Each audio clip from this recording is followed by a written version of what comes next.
Je suis cette fois-ci avec Emmanuelle Duez, présidente de l'association Women Forum, j'allais dire, Women Up, ici à l'hôtel Raphaël. Alors Emmanuelle, Women Up, c'est quoi? Alors, Women Up, c'est une association qui travaille sur le triptyque Génération Y, Mixité, Networking. C'est une association, en fait, par et pour les Wires, donc les représentants de la génération Y, sur ces thématiques de mixité en entreprise. Et concrètement, qu'est-ce qu'on fait? On a une action de sensibilisation de masse de ces jeunes hommes et de ces jeunes femmes sur le fait que la mixité, c'est un vrai sujet aujourd'hui, c'est un vrai sujet dans les boîtes, et que ces Y, en fait, ils sont porteurs d'une révolution sur ces sujets-là, parce que c'est la première génération, garçons et filles, partagent et revendiquent des aspirations d'équilibre communes. Et quand vous avez des jeunes hommes qui arrivent dans des boîtes et qui disent moi, je veux avoir un équilibre des vies, je veux quitter mon entreprise après 20h parce que j'ai une vie, ça change la donne pour les femmes. Avant 20h. Avant 20h, oui, avant 20h, oui, complètement. Ça change la donne pour les femmes de manière générale et pour les entreprises en particulier. C'est un nouveau modèle d'organisation. Donc on fait ça, de la sensibilisation de masse. On fait également une action de mise en relation. On a à l'heure actuelle 15 entreprises partenaires, qui sont des entreprises du CAC 40 pour la plupart, qui ouvrent leurs portes à des représentants de cette génération Y, qui eux sont engagés sur les sujets de mixité. Et l'idée, c'est de travailler de concert sur des projets autour de ces thématiques de mixité pour faire évoluer les politiques des entreprises. Donc comme avec Mazars. Mazars, on reparlera de cette étude. Donc vous portez une étude avec Mazars sur la révolution Y. C'est une enquête internationale autour des aspirations, le rapport à la mixité à l'entreprise. S'il devait y avoir quelques mots-clés pour résumer, si on peut résumer une étude internationale avec 1011 répondants, ce seraient lesquels? Alors, ça serait d'abord qu'à la question des life objectives, dans 64 pays, 1011 répondants ont répondu que le premier des life objectives, en 2012, c'est l'équilibre des vies professionnelles et personnelles. Le deuxième d'entre eux, c'est vivre sa vie pleinement. Et ça, c'est intrinsèquement porteur de quelque chose d'extraordinaire, qui est que finalement, maintenant, c'est la vie qui est importante, chaque moment de sa vie, qu'on doit vivre pleinement. Et ça demande à l'entreprise de changer pour devenir un terrain d'épanouissement.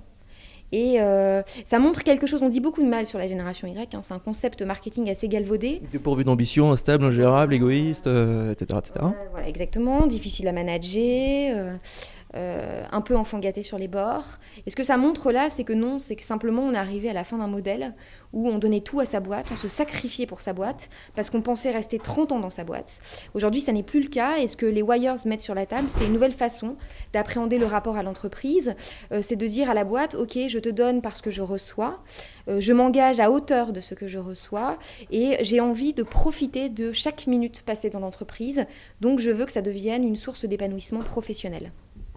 Alors, est-ce que justement ces jeunes, c'est moins de 30 ans, c'est ça? C'est moins de 25 ans même? Alors oui, nous, la génération Y, oui, on dit que c'est les moins de 30 ans, mais plus que ça, en fait, c'est plus une culture. Parce qu'on a rencontré des sexagénaires qui étaient hyper why dans leur façon d'être. Donc c'est une culture finalement, c'est un socle de valeurs communes.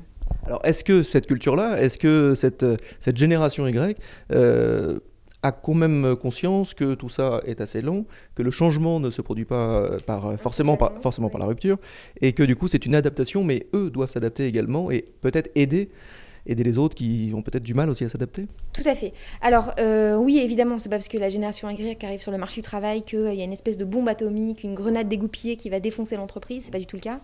En fait, ce qui se passe, c'est que nous, on capitalise beaucoup sur l'effet générationnel. Il y a toute une génération qui arrive sur le marché du travail et qui demande la même chose. Alors, elle n'obtiendra pas 100% de ce qu'elle attend, parce qu'il y a les règles du business qui sont hyper simples. C'est que quand on est sur un gros projet, faut savoir s'engager. Mais je pense que le sujet, il n'est pas là. C'est que quand on a 100% d'une génération garçons et filles qui partagent des aspirations communes, qui demandent la même chose à l'entreprise, alors ça force les entreprises à s'adapter. Et en plus, je pense que c'est du gagnant-gagnant. Autant les jeunes que les entreprises ont à gagner de cette évolution. Juste pour finir, en 2013, ce seront les Ken qui porteront la culotte. C'est ça. Donc c'est rue de Rivoli, c'est bien ça. C'est ça. Est-ce que vous pouvez nous en parler un petit peu? Oui, alors en fait... Histoire qu'on soit au courant quand même qu'en 2013, on portera la culotte. Alors on est en train de négocier, mais ça devrait se faire à 99% parce qu'on a des bons appuis. On est en train de négocier pour faire une exposition photo qui s'appellerait en 2013, ce sont les Ken qui portent la culotte. Sur les grilles de la rue de Rivoli seront exposés des portraits géants de jeunes hommes, connus et inconnus, shootés dans la rue au hasard, et qui porteront une culotte comme un étendard. Alors pas sur eux, hein, ils peuvent la porter sur la tête, dans la main, comme ils veulent. Mais l'idée derrière, c'est de montrer que les hommes sur ces thématiques prennent leurs responsabilités, que les jeunes hommes de notre génération, les Wires, montrent que ce combat, c'est aussi le leur. Ça n'est plus un combat féminin, enfin en tout cas nous c'est ce qu'on défend à Women Up. C'est aujourd'hui un combat de génération, c'est un combat de garçons et de filles. Et puis la troisième chose, c'est que porter la culotte au sens historique du terme, c'était porter le pantalon. C'est un droit qui est encore interdit aux femmes dans les textes. Et nous on renverse un petit peu l'histoire, on fait une pirouette. Et on se dit que autant les femmes n'avaient pas le droit de porter le pantalon, maintenant ce sont les jeunes hommes qui s'emparent de la petite culotte. Et comme ça, la boucle est bouclée. Un vaste programme, donc en 2013, à suivre de près. Merci beaucoup Emmanuel.